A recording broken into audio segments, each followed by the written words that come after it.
This is the city which gave Morocco its name, Marrakesh. 400 years ago, Marrakesh was the capital city and the seat of the Saadian kings. It's famous for its 50,000 acres of palm trees and its gardens, and for its views of the snow-capped Atlas Mountains that seem to peer over every rooftop and sit at the end of every street. It's famous too for the Koutoubia minaret, which they say is the biggest and the most beautiful in Morocco, and the evidence is indisputable. But Marrakesh is famous above all as a meeting place. This square is called the Jemaa el-Fnaa, which means in Arabic the meeting place of the dead. But you can see it's changed a good deal since it earned itself that name. People come here from all over Morocco, indeed from all over the world, because there's a lot of tourists here. This is a place of entertainment. It's filled with musicians and singers and dancers and storytellers. There are plenty of them. And there are jugglers and conjurers and people selling strange things like aphrodisiacs and love filters. Even this place could eventually become boring. But if it ever did, then there'd always be an alternative. Marrakesh has something else to offer. All you have to do is go outside the city walls and there's another place of entertainment. And there, the entertainment is entirely unpredictable. It's certainly very quiet now, but that doesn't mean a thing, because no one ever seems to be quite sure whether anything's going to happen here or not. It's just a question of coming along and waiting, and so everyone waits. There is a rumour going around that it's today, and if they do decide to have one, it'll certainly be here at the Beb du Kala, because this is where they always have them. You'd have thought they'd have announced it in advance, but this is Morocco, and when the Moors taught the Spanish about mañana, they were drawing on a vast experience. If they'd said it was definitely today, there'd be no point in waiting, but since it's just a rumour, it's worth hanging on. And that's what more and more people are doing all the time. The crowd's growing, and there are some good signs. The tethered horses mean that tribesmen have come in from the villages, and the fine saddles and the embroidered harness mean it's not just a trip to the market. And just because they're drinking tea, it doesn't mean to say they're not ready for action.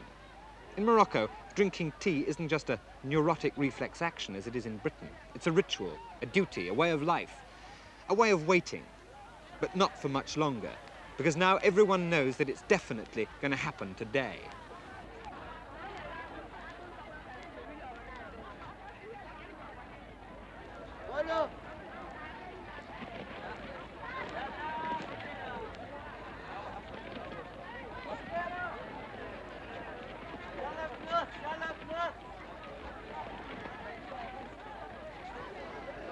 Well, this is what everyone's come to see.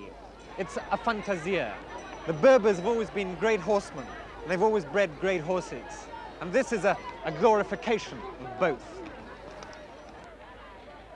It's a mixture of horse show, race meeting, rodeo, and circus.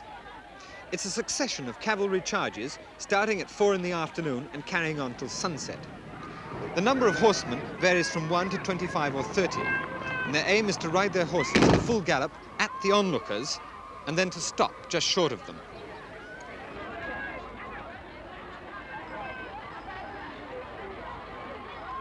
This is what it looks like from the receiving end. Most of the excitement of a Fantasia depends on them stopping just about here. I'm rather anxious to see if they can or not.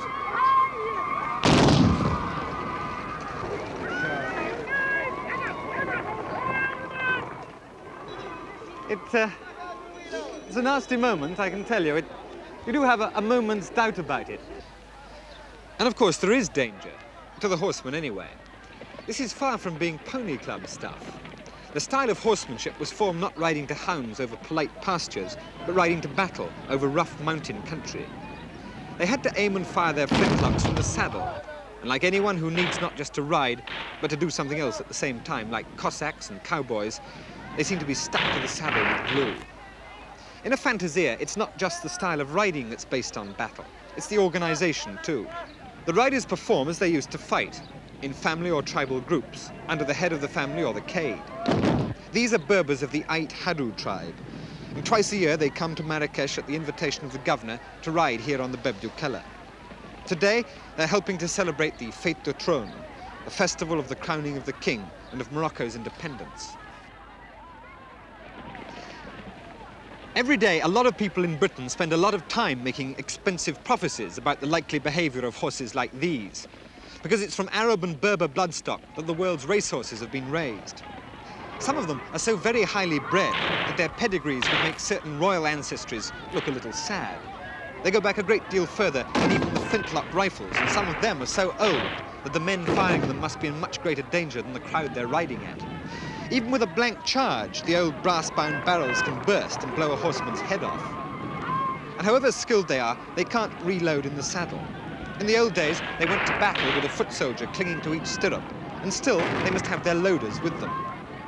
The Berbers call the Fantasia in their own language powder play, and even though the old muzzle loaders often fail to go off, there's no thought of replacing them with anything more reliable.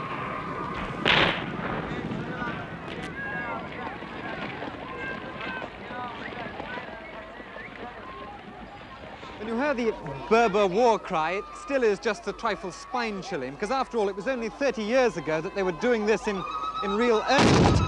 And you can get some idea of how a foreign legionnaire must have felt in a similar situation. And then, of course, the numbers were multiplied by perhaps 2,000 or 3,000 times. They tell me it's perfectly safe here, and after all, the Arabs are wonderful horsemen, but as the day goes on, they tend to get a little bit bolder, to wait that extra few seconds before they put the brakes on. They assure me that they're going to stop in time. They tell me there's never any accidents.